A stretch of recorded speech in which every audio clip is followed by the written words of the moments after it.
Utah, 15 a.m., October 31st, 1941, the North Atlantic.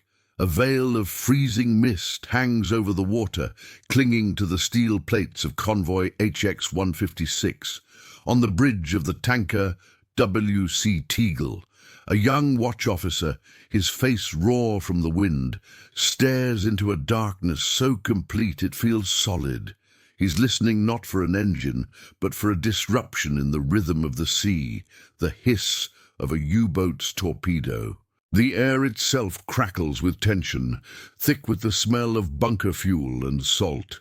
This is the graveyard of the Atlantic, and the men of the merchant marine are the pallbearers of a war effort hanging by a thread. In Washington, D.C., the offices of the newly formed United States Maritime Commission are lit through the night. The floors are covered in charts, tables of losses, and projected timelines. The numbers are not just statistics, they are verdicts. Admiral Emery S. Land, the Commission's head, reviews the latest field report. For the week ending October 30th, Allied losses total 158,000 gross tons. British yards, despite optimization, cannot replace this tonnage. The bottleneck is the hull. The consensus is absolute. The traditional, time-honored method of riveting a ship, a process involving hundreds of thousands of individual steel pins, heated and hammered by specialized four-man teams, is a death sentence. It is precise, it is strong, and it is lethally slow. This is the failure. This is the life or death context. The war, it is agreed, will be won not by the side with the best soldiers, but by the side that can master logistics. And the Allies are losing. They are losing the battle of the tonnage so badly that the very concept of an invasion of Europe is a mathematical fantasy. Into this impossible situation steps a man who knows nothing about ships. Henry J. Kaiser. He is 59 years old, a construction magnate, a specialist in concrete, known for building the Hoover and Grand Coulee dams. To the established shipbuilders of the East Coast, the aristocratic yards of Bethlehem Steel and Todd, he is an outsider, a West Coast concrete pourer. They believe his ideas are not just unconventional, they are dangerous. He holds a blueprint, but it doesn't look like a ship. It looks like a factory, and in his hand, he holds the object that will create the greatest industrial controversy of the war, a simple welding electrode. The transition from normality is stark because, for the shipbuilders of 1940, normality is a craft rooted in centuries of tradition. It is the careful, slow, deliberate process of laying a keel, of heating and hammering, of plates bent into shape by massive, loud machines. Henry Kaiser visits the established yards at Sparrows Point and on the River Clyde.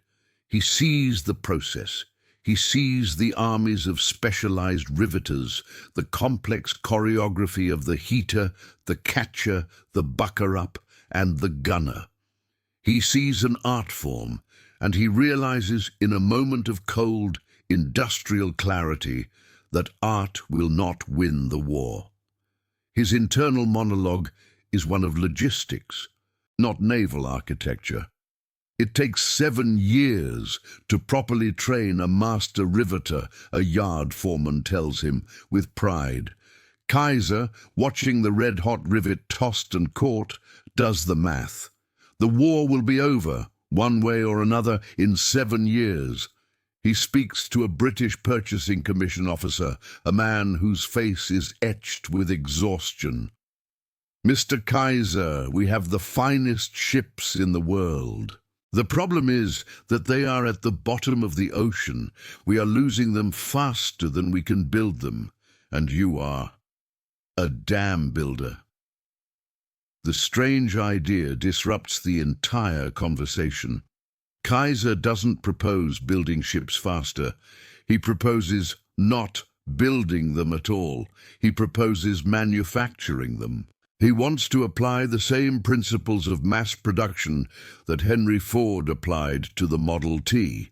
He wants to build the ship in massive, prefabricated pieces, the double bottom, the bulkhead, the deckhouse, in specialized workshops away from the shipyard. He wants to use cranes to lift these 200-ton modules and drop them into place. And he wants to join them not with rivets, but with electric arc welding. The reaction is immediate, visceral disbelief. The naval architects at the Maritime Commission are horrified. Welding at this scale is untested. It is known to be brittle. It warps steel. "You cannot weld a 400-foot hull, Mr. Kaiser," one report states. "The stresses of the North Atlantic will crack it like an eggshell. It's the stupidest thing I've ever heard." His rivals in the established yards call it Kaiser's folly. They see it as a desperate, amateurish gamble that will waste precious steel and time.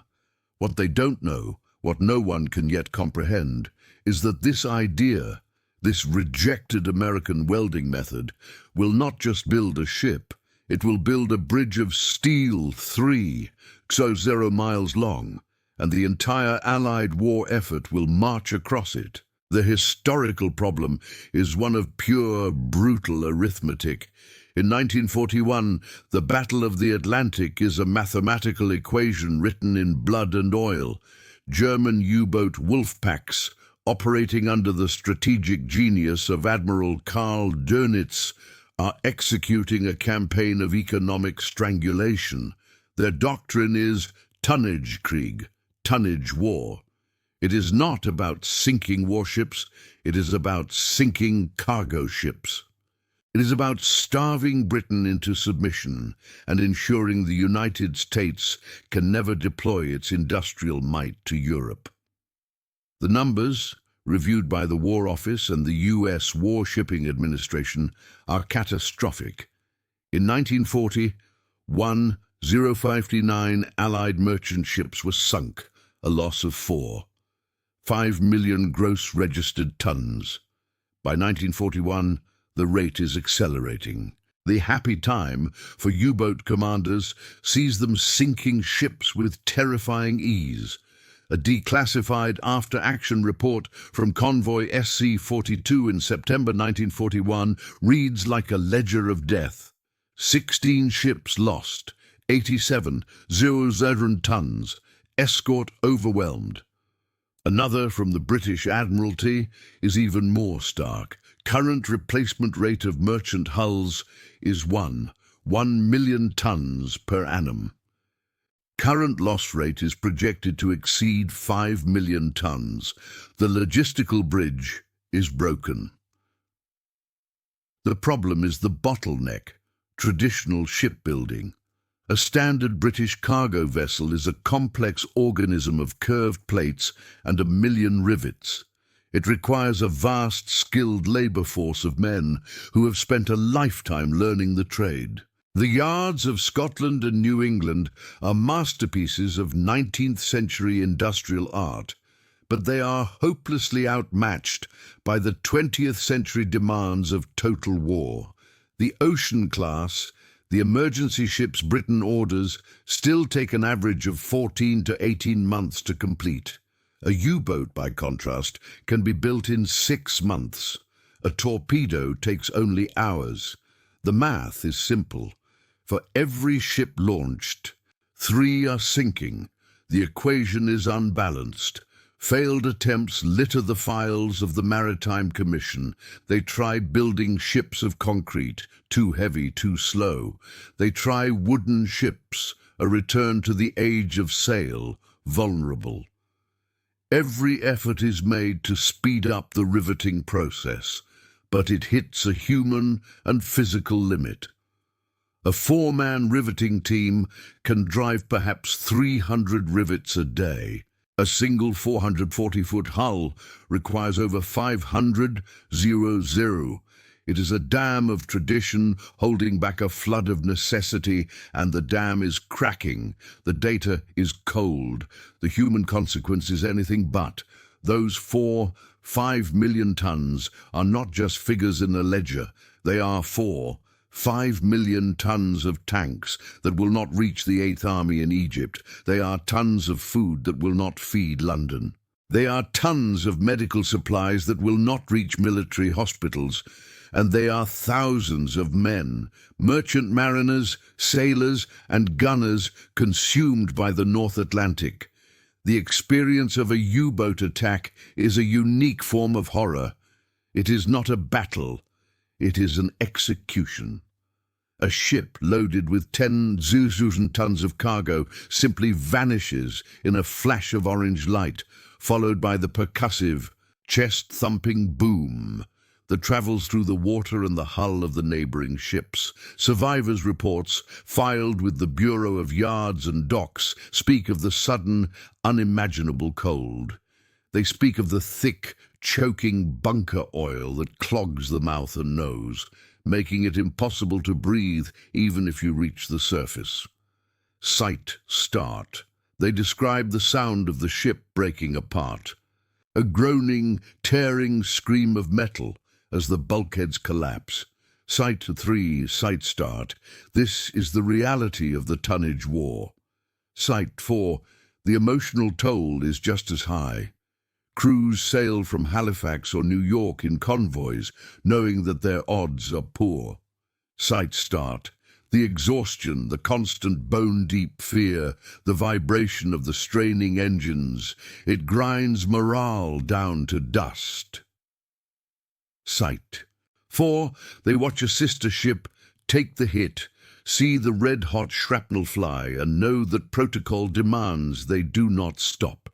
They cannot stop to rescue survivors. Sight start. The convoy must sail on. Sight 3, 5. The problem is the impossibility.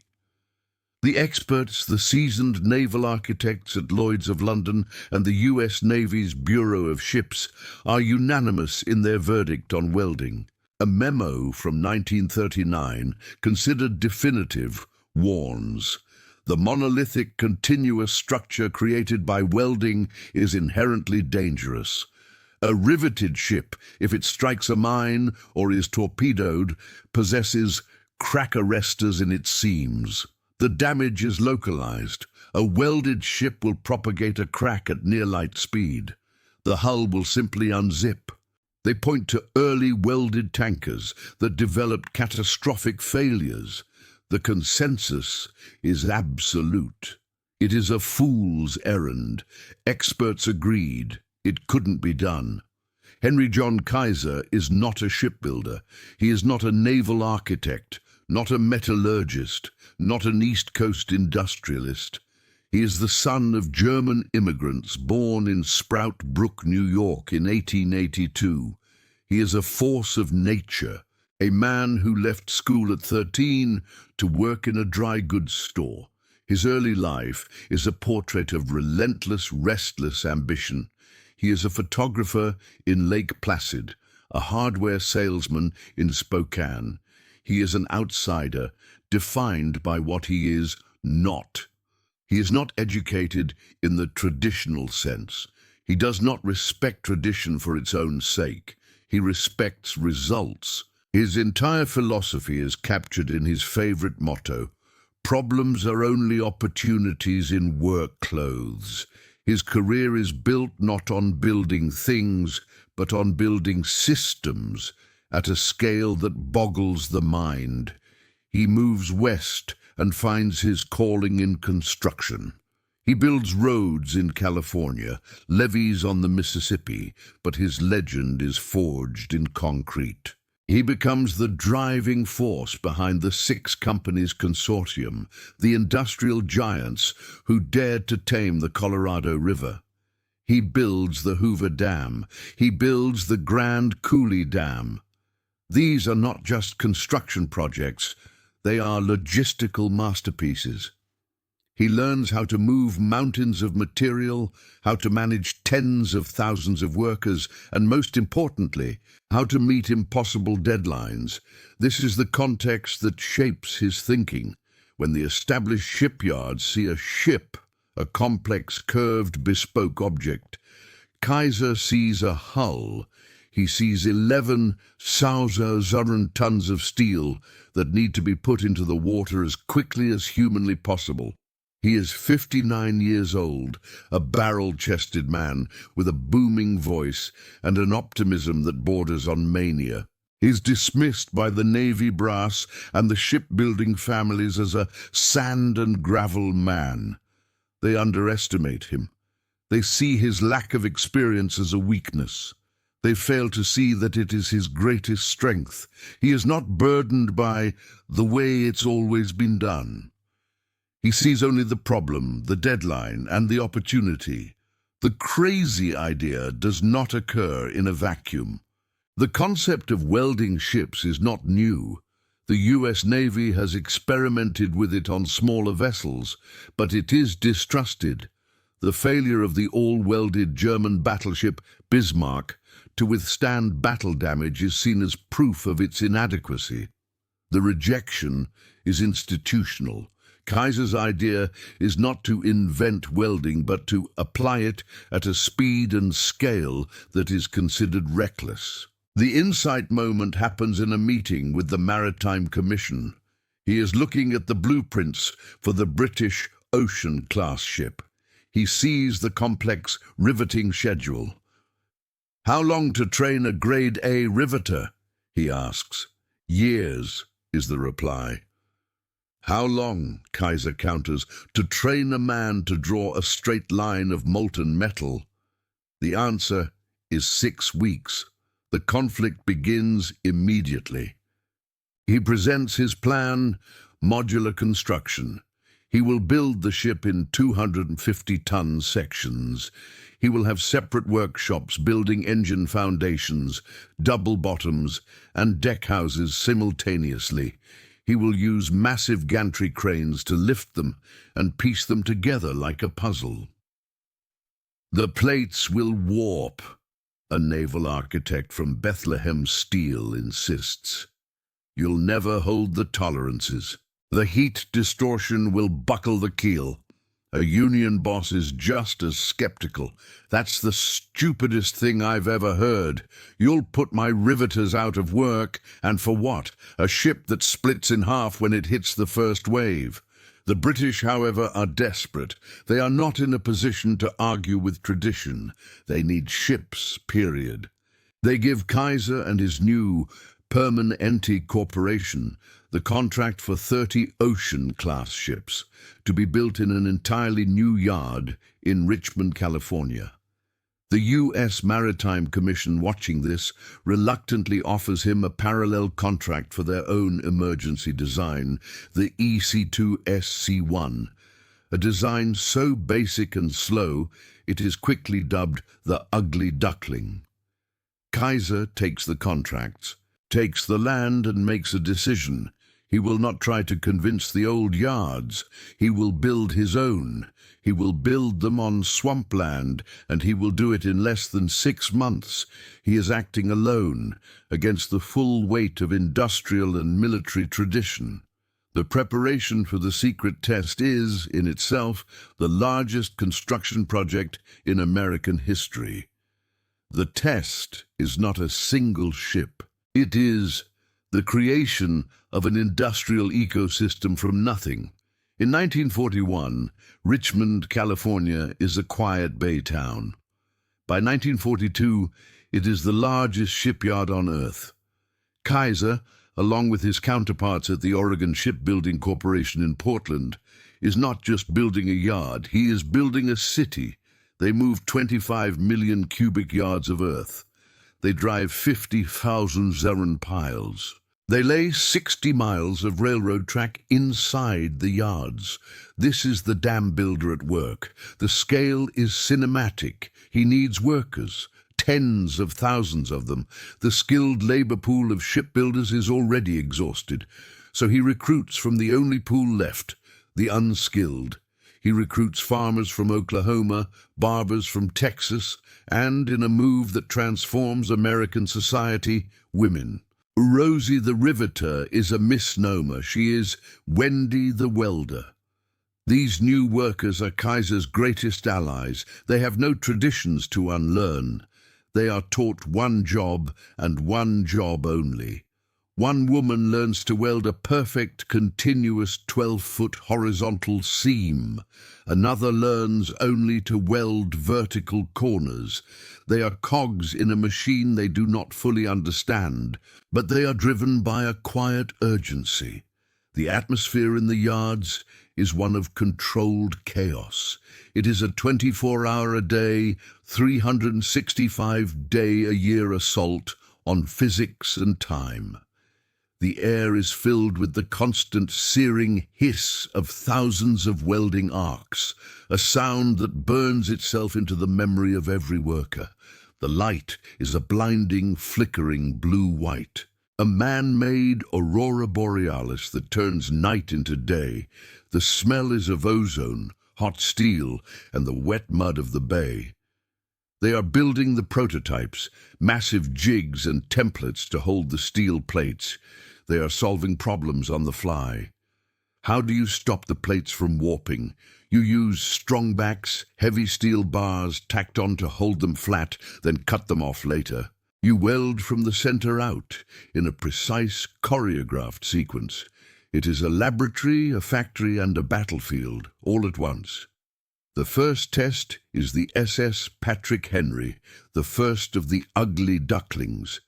The keel is laid on April 30th, 1941. The old yards watch, expecting a debacle. The process is a nightmare. The first modular sections don't align. The welders, new to the job, burn through the plates. The cranes struggle with the unprecedented loads. Kaiser's men are inventing the process as they go, but the clock is ticking. The Patrick Henry is assembled piece by massive piece. The steel plates are joined by thousands of miles of welding bead. She is not beautiful. She is functional. She is a box with a pointed end. On September 27, 1941, Liberty Fleet Day, the Patrick Henry is launched. She slides into the water of the Chesapeake Bay, and she floats. It took 150 days. It is a world record. The established yards are stunned. They thought it was impossible. Kaiser, watching, is unsatisfied. 150 days is too long.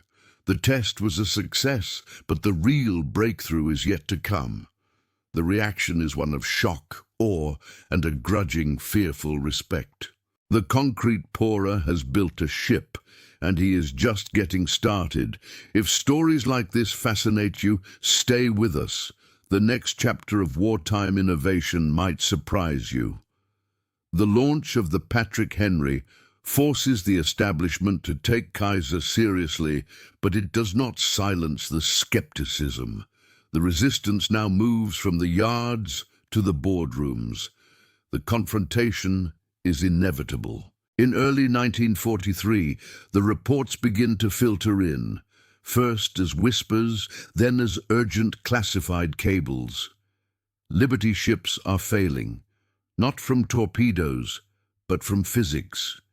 The SS Schenectady, a brand new, all-welded T2 tanker, breaks in two. It doesn't happen in a North Atlantic storm. It happens while tied to the dock in calm, cold water in Portland, Oregon. The sound is like a cannon shot, a single, catastrophic crack as the hull splits from deck to keel, leaving the ship a broken wreck. Sight start. The incident is a public relations disaster and an existential crisis for the welding program. Sight 3. Kaiser is summoned to a tribunal, a closed-door meeting with the top brass from the Navy's Bureau of Ships and the Warshipping Administration. The room is thick with tension.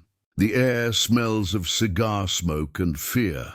A Navy admiral lays out the case, his voice cold and precise. "Mr. Kaiser, your ships are breaking. We have 12 documented cases of catastrophic hull failure, brittle fracture. The steel is snapping like glass. The crews are calling them serial killers. The British Admiralty is refusing to crew them. You sold us a miracle. You gave us a liability. Kaiser, the salesman, the builder, is on the defensive. He is not an engineer, but he defers to his people. His chief engineer, a man named John D. Riley, steps forward. The defense is passionate, intellectual, and defiant. Admiral, you are correct. The ships are failing, but you are wrong about the reason. He argues it is not the welding that is the problem. It is a perfect storm of three factors. First, the steel, produced in a rush for war, is dirty, high in sulfur and phosphorus, which makes it brittle at low temperatures. Second, the temperatures.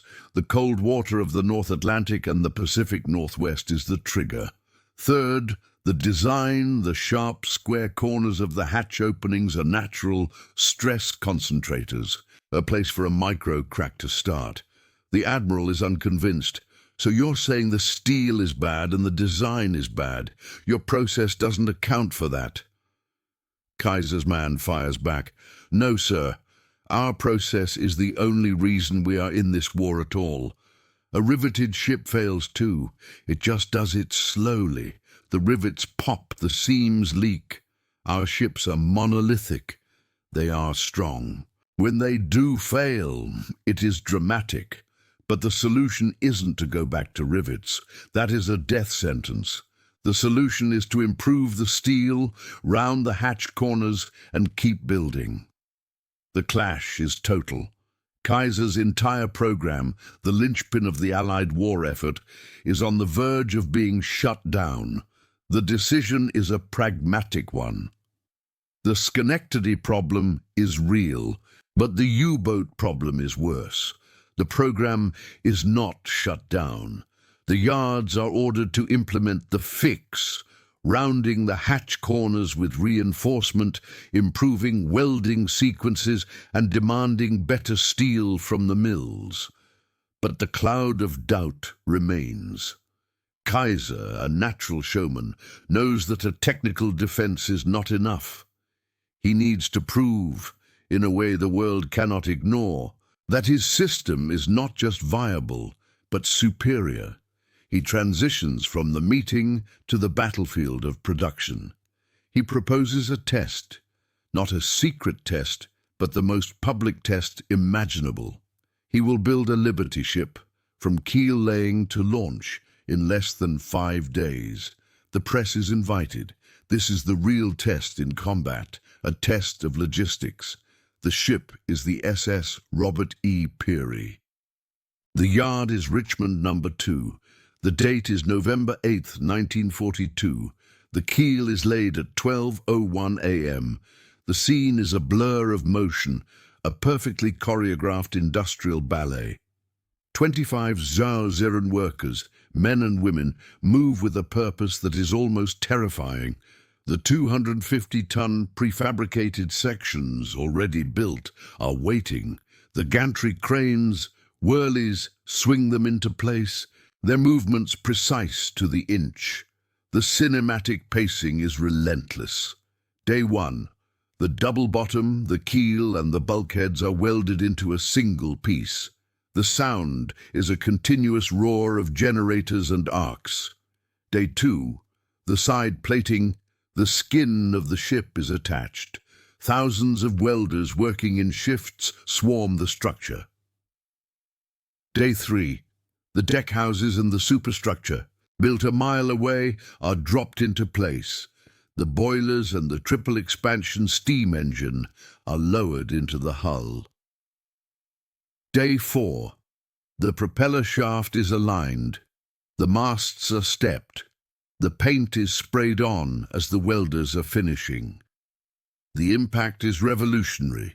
On November 12, 1942, just 4 days, 15 hours, and 29 minutes after the keel was laid, the SS Robert E. Peary slides into the water. She is fully fitted. She is a complete ship. It is a stunt, to be sure. The average time will not be 4 days, but the stunt proves the system. The impossible is now routine. The average build time for a Liberty ship drops from 150 days to 70, then to 42, and by 1944, many yards average under 30 days. They are building them faster than the U-boats can sink them. The battle of the tonnage is won. The silent approval is the endless stream of contracts from the War Department. The rejected method has saved the war. The historical consequences are immediate and profound. The Robert E. Peary is a symbol, but the 2709 other Liberty ships are the reality. They become the logistical bridge that makes victory possible. They carry the tanks for Patton, the bombers for Doolittle, and the food for Britain.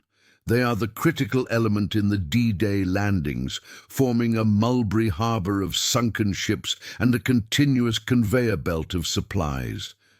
Without this bridge of ships, the invasion of Normandy is non-viable.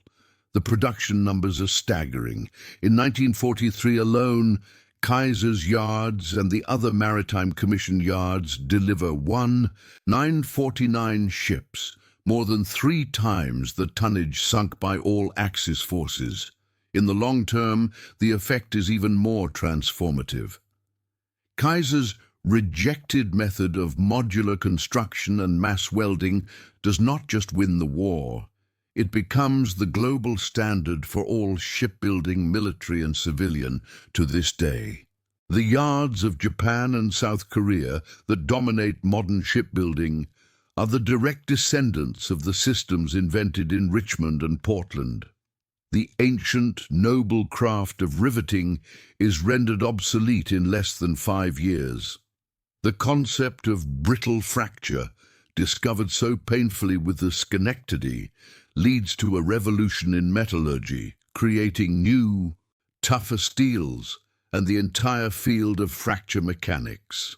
The hero's later life is a reflection of his character. Henry J. Kaiser is not a man to rest. He is not remembered as a shipbuilder. That was just one problem. After the war, he takes the systems he perfected and applies them to other fields. He creates Kaiser Aluminum. He founds Kaiser Permanente, a revolutionary healthcare system for his workers that becomes one of the largest HMOs in the world. He is the father of modern American industrialism, a man who built dams, ships, cars, and hospitals. The ugly ducklings themselves, the tools that won the war, are unceremoniously discarded. They were built for a 5-year lifespan. Many are sunk. Hundreds are sold for scrap. Others are anchored in ghost fleets in rivers, and some are scuttled to create artificial reefs. They were, in the end, disposable. We now live in a world built by these principles. The legacy of the Liberty ship is not just in museums. It is in the rapid, modular construction of modern skyscrapers. It is in the disaster response systems that can build a field hospital in 48 hours. It is in the manufacturing philosophy of companies like SpaceX, which builds, tests, fails, and iterates its rockets at a speed that traditional aerospace companies, believers in riveting, find reckless. The Liberty ship was the triumph of good enough fast over perfect slow. It was a recognition that in a crisis, the only viable solution is the one that can be delivered on time. The final insight is this: the Liberty ship was a compromise.